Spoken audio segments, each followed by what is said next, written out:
যারা নির্বাচনের সময় এলে তসবিহ হাতে ঘোরে তারাই ধর্ম নিয়ে ব্যবসা করে বলে মন্তব্য করেছেন জামাতে ইসলামীর আমির ডাক্তার শফিকুর রহমান।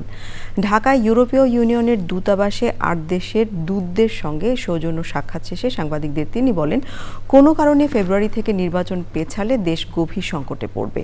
এদিকে গণভোটে হ্যাঁ ভোটকে জয়যুক্ত করতে ডিসেম্বর জুড়ে প্রচারণা চালাবে জামাত সহ সমমনা ৮ দল। রিয়াজ ইসলামের রিপোর্ট।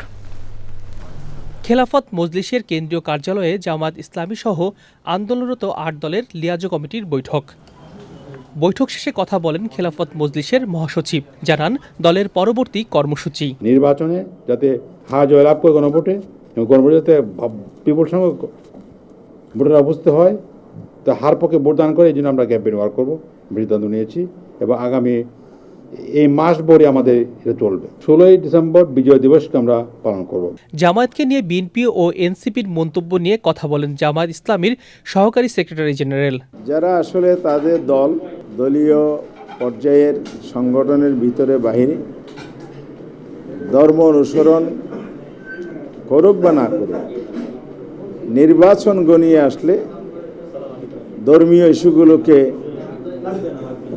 নির্বাচনের সুবিধা আদায়ের জন্য ব্যবহার করে। এর আগে সকালে ইউরোপীয় ইউনিয়নের দূতাবাসে ৮ দেশের দূতদের সাথে বৈঠক করেন জামায়াতের আমির।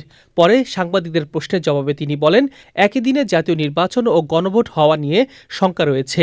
আমরা ধর্ম নিয়েই কাজ করি, আমরা ধর্মকে ব্যবহার করি না। ধর্ম ব্যবহার করলে কে করে সেটা আপনারা ভালো বুঝেন। ইলেকশনের সময় নতুন করে যারা বেশি বেশি নামাজ শুরু করেন, টুপি পরেন, তসবিহ হাতে নিয়ে ঘুরান, ধর্মকে তারাই বোধহয় সম্ভবত ব্যবহার করেন। আর আমরা ইলেকশন পিছানোর কোনো সুযোগ আছে মনে করি না, উচিত নয় মনে করি। আমরা মনে করি যে ফেব্রুয়ারির ঘোষিত এই টাইমলাইনের ভিতরে নির্বাচন হওয়াই দেশের জন্য একান্ত প্রয়োজন। এর সামান্য কোনো ব্যত্যয় ঘটলে দেশ দারুণভাবে ক্ষতিগ্রস্ত হবে। সারা দেশে জোটের পক্ষ থেকে একক প্রার্থী দেবে ৮ দল। রিয়াজ ইসলাম, চ্যানেল আই, ঢাকা।